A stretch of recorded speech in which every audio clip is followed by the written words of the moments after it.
Hey guys, Mapletail here.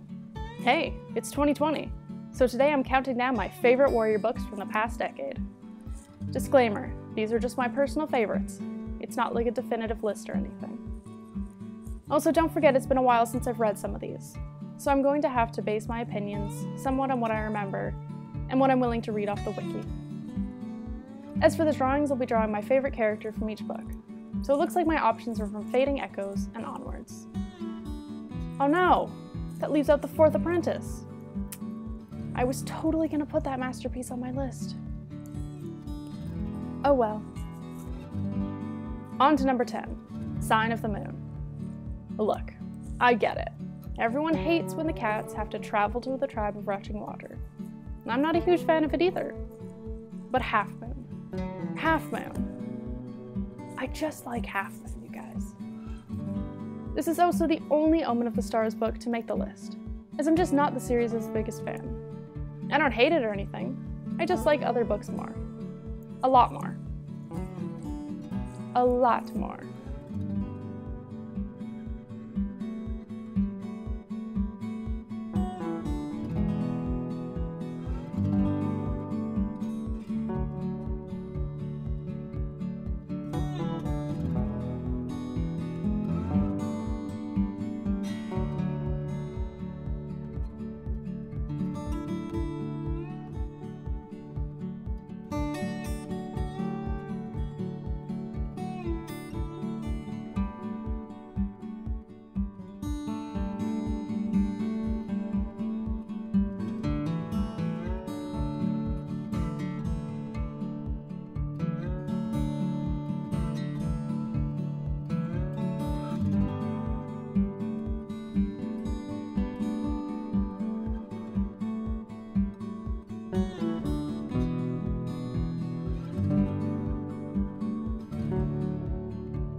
Number 9, The Darkest Night. I picked The Darkest Night because I really liked getting to see Violetshine, Twigbranch, and Hawkwing all in the same clan, even if it was just for a little while. Somewhat contrary to that, it was nice to have Twigbranch return to ThunderClan, and to have the sisters finally where they belong. I also liked the introduction of Tree, and the ending where he summons all the ShadowClan spirits.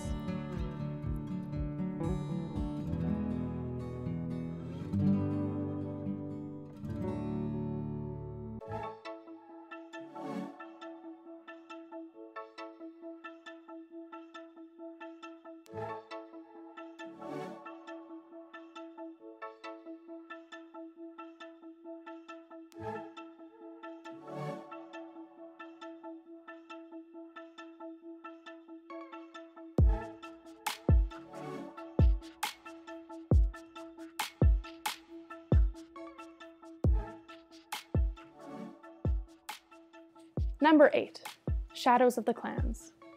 The horrifying revenge story of Mapleshade's vengeance. The bittersweet send-off of Ravenpaw's farewell. Goosefeather's curse. In all seriousness, I don't really remember the plot of Goosefeather's curse. I guess I liked seeing Little Moonpaw. Mapleshade's vengeance and Ravenpaw's farewell, on the other hand, were very memorable and unique short stories, well worth the read.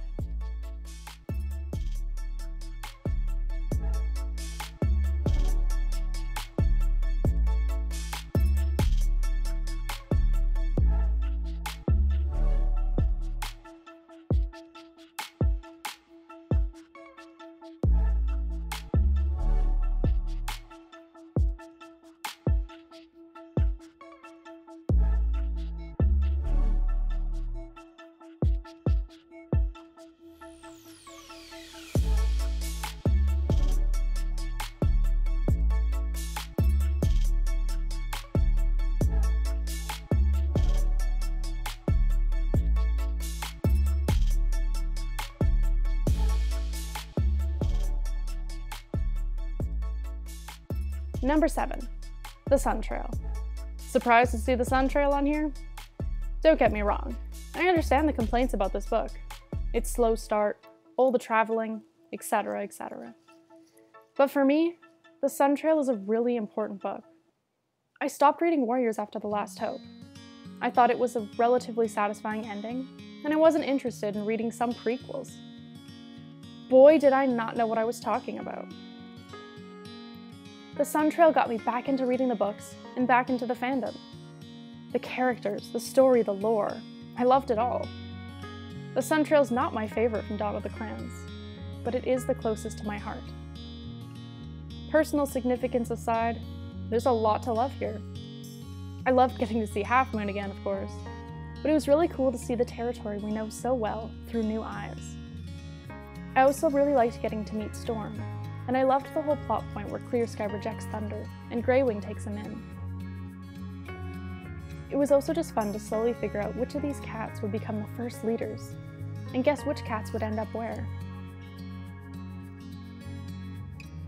Number 6. Sky Clan and the Stranger. I just love Sky Clan, and Leafstar, and Billy Storm, and Firefern.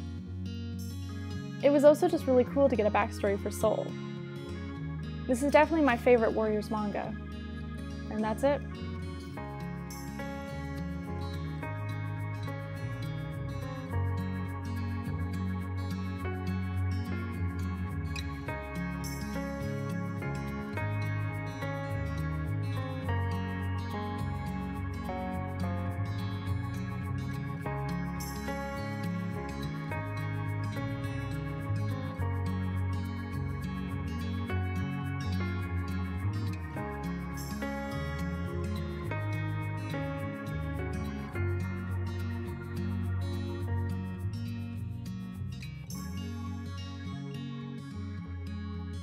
Number 5.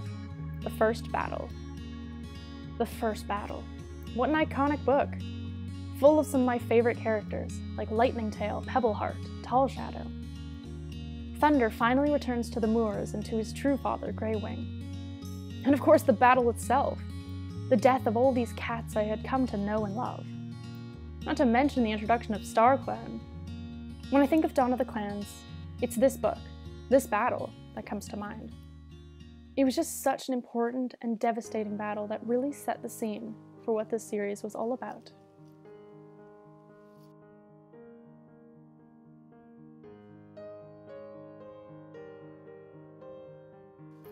Number 4. Path of Stars. Yes, Dawn of the Clans again. Path of Stars. The end of an era. The cats are finally organized into the 5 clans we know so well. I adore all the leaders and how distinct and memorable they are. I also love how many cats switch groups, and how many have families in other clans. It just makes for a more interesting read. As for Greywing, his death cut me to the core. We all knew it was coming, and I'm so grateful he made it to the end of the series. All his kits, adopted or otherwise, coming to say goodbye to him was heartwarming, and showed just how great a father he really was, and how sad it was that Slate would have to raise their kits without him. Greywing, with the help of his new litter, getting to name the clans with his last few breaths, really made for a satisfying ending to this brilliant series, and I wouldn't trade it for anything.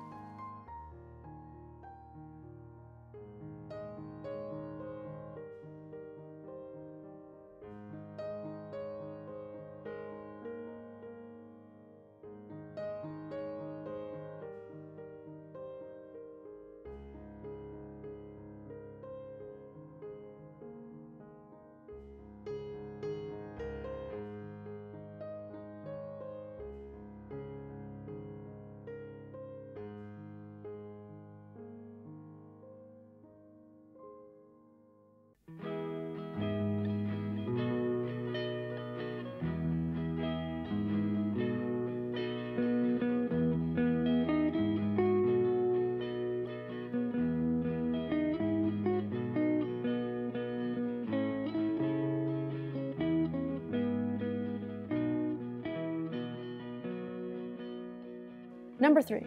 Moth Flight's Vision. Honestly, I could have put a lot of special editions on this list, but I went with this one for a few reasons. First off, Moth herself. She just stands out to me as a really unique and relatable protagonist. I loved getting to read more from the Dawn of the Clans era, and getting to see it from a new perspective.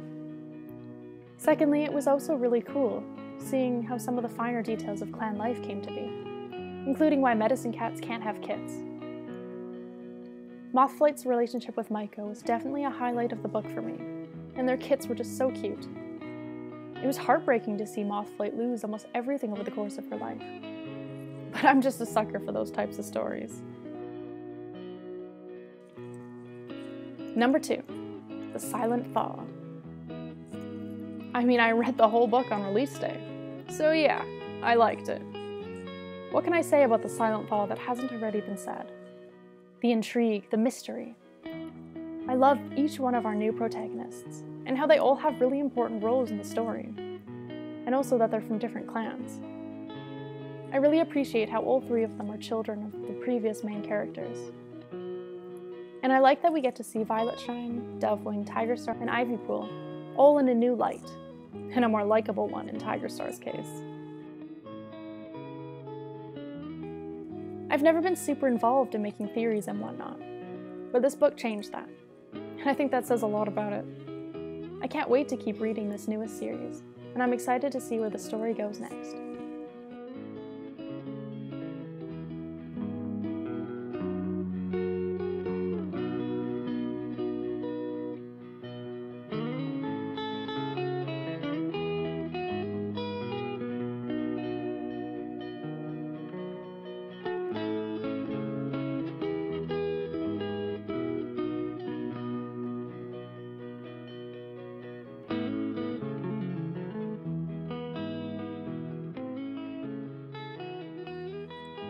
Before we get to number 1, here's the runner-ups. Lost Stars, The Raging Storm, Tall Star's Revenge, Hawkwing's Journey, and the rest of Dawn of the Clans.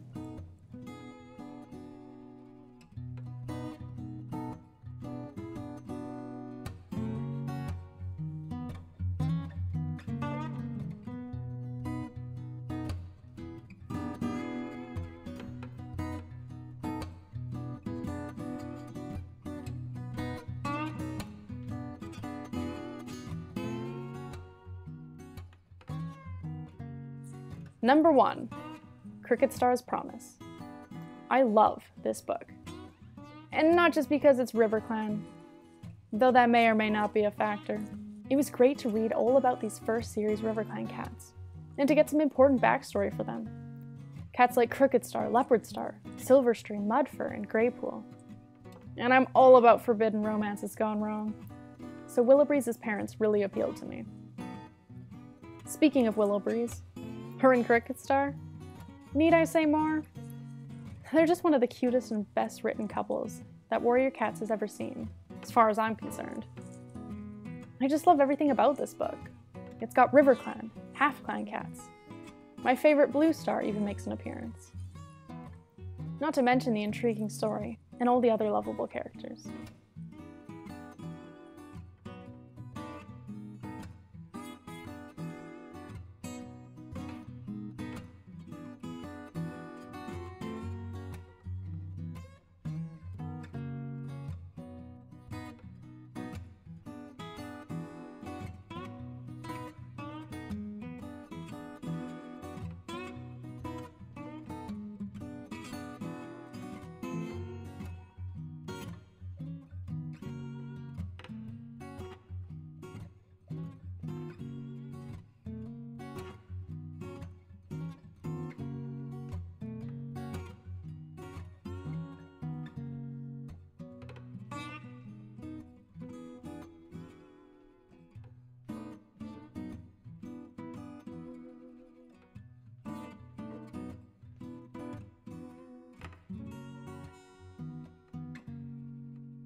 And that's about it from me.